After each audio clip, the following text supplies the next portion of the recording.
watched last year, you might recognise the jumper. It's the one with all the doors with the little pictures behind. Very sweet. Yesterday I just told you a little bit about what we were going to do this year, and now we're going to start. And you had a joke yesterday, and you have another joke today. It's really good. But first of all, we're going to open the door. So, are you ready to help me? Okay. Another day, another door. Let's open up the door and see. Da da da. Advent day number 2. It's the second day of Advent. Today we are going to be learning about, ready? Christmas trees. So I found out lots of facts about Christmas trees for you, okay, and I've written them down. So I'm going to read them to you because my memory isn't very good. So I've written them down. I've written them on this lovely decorated illustration of a Christmas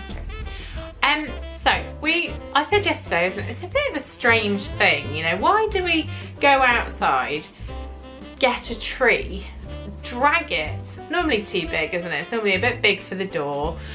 Drag it in and put it in the corner and decorate it. Bit of an odd thing to do. Well, you might have a real tree that you get in from outside, or you might have an artificial tree. And artificial trees are kind of cool, aren't they? I mean, you can keep them in a box, you can build them in the room so you don't have to worry about getting them through the door, and they're a little bit easier, and they don't drop their needles, which is another big bonus. So, question we are going to ask is, why do we have Christmas trees? Why do we bring a tree in and decorate it? Well, the answer is that we as people have been bringing trees in and decorating them for a very, very, very, very, very, very long time. It started, pagans used to bring in a branch of a tree and decorate it as a sort of sign of spring, so thinking forward to spring. And we use evergreen trees, which are trees that are green all the year round. They're evergreen, they don't drop, like most of the leaves will fall off the trees, and you see it, don't you? You've probably been playing in it. There's all these orange leaves and brown leaves all over the floor, and most trees drop their leaves. But pine trees or fir trees do not. So they're called evergreen because they stay green all year round. So people brought them in to kind of think about spring. So that's actually thousands of years that people have been doing that. Thousands of years. The Romans would use fir trees to decorate their temples, which a bit like churches, during the festival of Saturnalia. I've got no idea if I said that right, but hopefully I did. And this was also a pagan festival, and it was a festival to mark the end of autumn.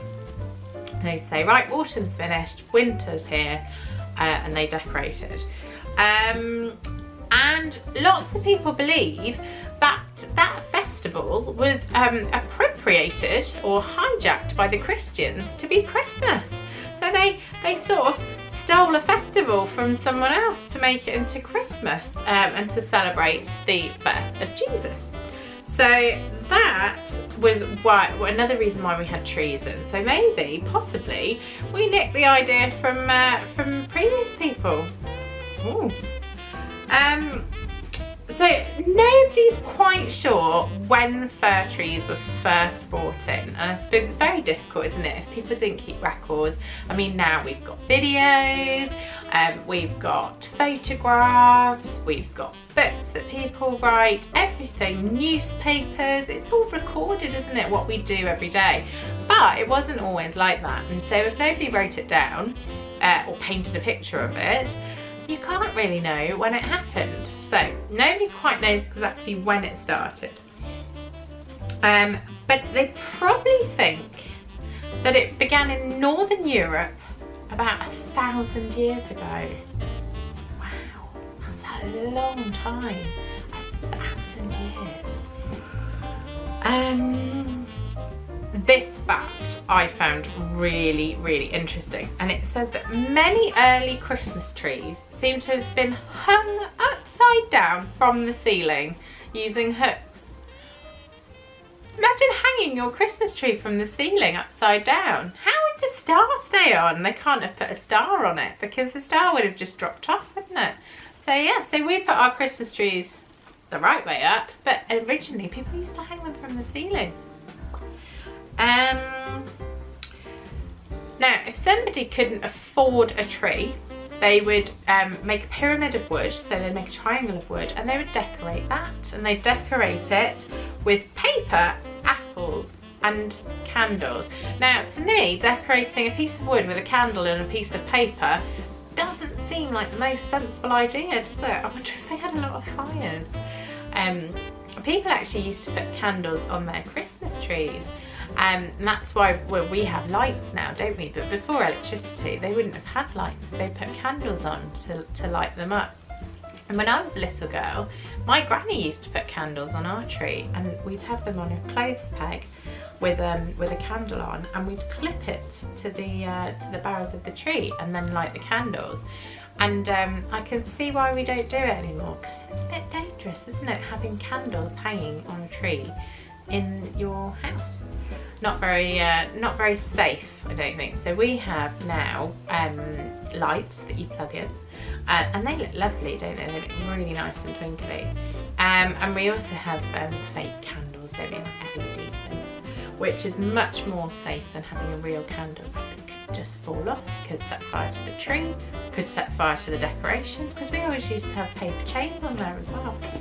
But yeah, did things differently when I was little. But yeah, so they'd put candles on, they'd put apples on, and they would put paper on to decorate their wood triangles. Ooh, oh, I like this one. The first trees in Germany were decorated with gingerbread, good, and gold-covered apples. I wonder how they made them gold.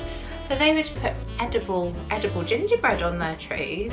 Do you think they were allowed to eat it? I wonder if they had to wait until Christmas Day, or do you think all the children used to take a little bit off as they ran past? I don't know if I'd be able to resist.